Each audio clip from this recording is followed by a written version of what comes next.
మా ఇంట్లో మేము 15 మంది ఉంటాం దగ్గర. మా 15 మంది ఓట్లు తీసుకుని వెళ్ళి జగన్ గారికే గుద్దాం. మాలాంటి వాళ్ళు పల్లెటూరులో కానీ ఎక్కడైనా కానీ అంత ఏం జరిగింది ఈ మధ్యలో మాత్రం భగవంతుడికి తెలియాలి. అది మరి జగన్ గారికి కూడా తెలుసు, అది మేము చెప్పడం కూడా కాదు. జరిగింది మొత్తానికి 99% జగన్కే పడ్డాయి ఓట్లన్నీ. కాకపోతే ఇక్కడ ఏదో మొదలపు జరిగింది, అది భగవంతుడికి తెలియాలా. అది ఎప్పటికైనా దేవుడు చూస్తాడు, చూడకుండా ఏముంటాడు. ఇప్పుడు నేను తప్పు చేస్తే నన్ను ఊరుకోడుగా దేవుడు, నన్ను దేవుడు వేస్తాడు. డిపార్ట్మెంట్ తీసేయండి, దేవుడైనా ఒక దెబ్బ వేస్తాడు తప్పు చేస్తే. నేను ఏమంటే పల్లెటూరులో ఒక తల్లిదండ్రులు ఉంటే ముసలివాళ్ళు, వాళ్ళకి తిండి పెట్టేవాళ్ళు కొడుకులు లేరు. లేకపోతే జగన్ తీసుకుని వెళ్ళి ఇంటికి తీసుకుని వెళ్ళి వాలంటీర్ల ద్వారా డబ్బులు పంపించేవాడు. అంటే వాళ్ళు కూడా ఇస్తున్నారు కాదంటలా. వాళ్ళు ఇది ఇచ్చేది వేరు, అది ఇచ్చింది వేరు.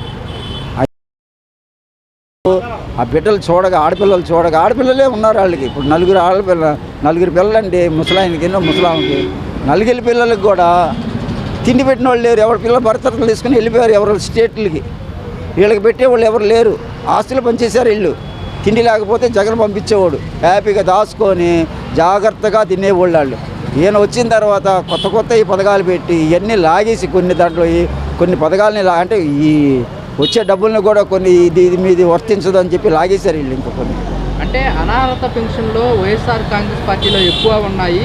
సో వాటిని కట్ చేసి అర్హత ఉన్న వాళ్ళకి పెన్షన్ ఏమండి, గవర్నమెంట్ అది కూడా గవర్నమెంటేనా సార్? ఇది గవర్నమెంటే. వాళ్ళేమో అనాథులు కాదు, వాళ్ళు కళ్ళు లేని వాళ్ళు కాదు. వాళ్ళు ఒకవేళ ఇచ్చాడు అనుకోండి, లేని వాడికేగా ఇచ్చింది, వాడు మీకేగా వాడిగా మీకు కరెంటు బిల్లు కడుతున్నాం, పన్ను బిల్లు కడుతున్నాం, నీళ్లు బిల్లు కడుతున్నాం, అన్ని బిల్లు మీకేగా కడుతున్నాం మేము. ఒకవేళ తిన్నాడు అనుకోండి, మీకు వచ్చిన లాభం నష్టం ఏముంది? వాడు ఏం తప్పేం చేయలేదు. అతనైనా ఒక 10 మంది ఎక్స్ట్రా తీసుకున్నారని అన్నారు.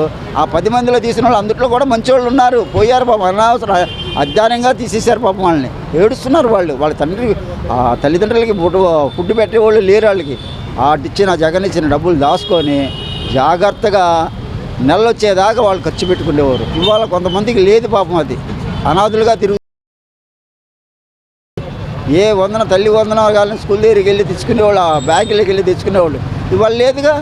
మీరు ఇస్తామంటున్నారు, ఎప్పటికీ ఏమీ లేదు. ఉత్తమ మాటలే. చూస్తేనేమో బాగా ఖాళీ అయిపోయింది, ఖజానాలో ఏమీ లేవు, కొంచెం ఆర్థికంగా ఏంటంటే ఇలాగ మాట్లాడితే ఇప్పుడు మీరు ఏమన్నారంటే 100 అన్నారు. ఒక్కటి పుడితే 15,000, 2 పుడితే 15,000, 3 పుడితే 15,000, అంటే 45,000 రూపాయలు నీకు ఇచ్చేస్తానని చెప్పాం.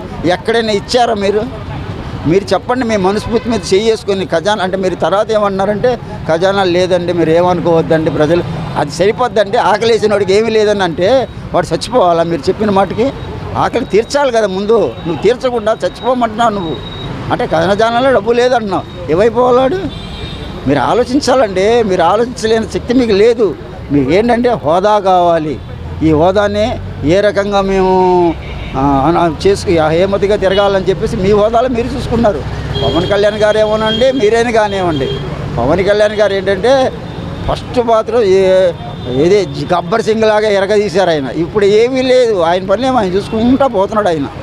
మీరు ఇద్దరుండి కూడా ఒక్కడుండి పరిపాలించాడు మహానుభావుడు.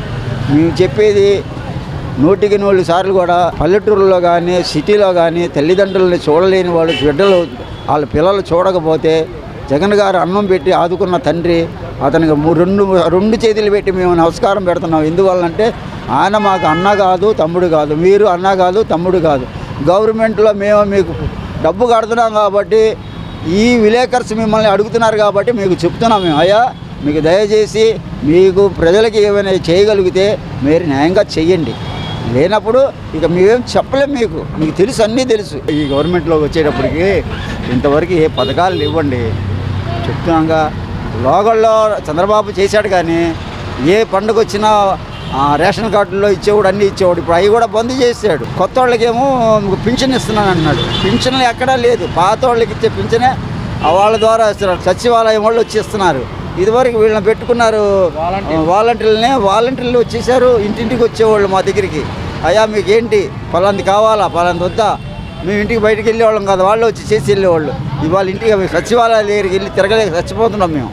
మాకు అయ్యే కష్టాలు కొనిపించుకున్నాం మేమే. మీకు ఏ గవర్నమెంట్ వచ్చినా ఇంతే సార్. ఇది ఎవరు చేసేది ఏం లేదు. చంద్రబాబు గారు వచ్చేస్తున్నాడు చేసేస్తారని చెప్పి ప్రజలందరూ నమ్మి మీకు ఓట్లు వేశారు. ఏ పథకం ఇంతవరకు లేదు, అసలు రాదు కూడా. నాకు తెలిసినంతరికి ఇచ్చే దాకా లేదు. ఆయన ముఖ్యమంత్రి హోదాని ఏ రకంగా మేము వాడుకోవాలో వాడుకుంటున్నారు, అంతే. గవర్నమెంట్ని వాడుకుంటున్నారు. వీళ్ళు ప్రజలకు మాత్రం ఉపయోగపడే మనుషులు మాత్రం ఏమి కాదు. అసలు ఇది స్వచ్ఛంగా చెప్తున్నాం కదా. చేసేవాళ్ళని చెడగొట్టారు. మేమే జగన్ అంటే మాకేం అన్నదమ్ములేం కాదు. మేము ముస్లిమ్స్, జగన్ అంటే రెడ్డి. మాకు ఆయనకి సంబంధం లేదు.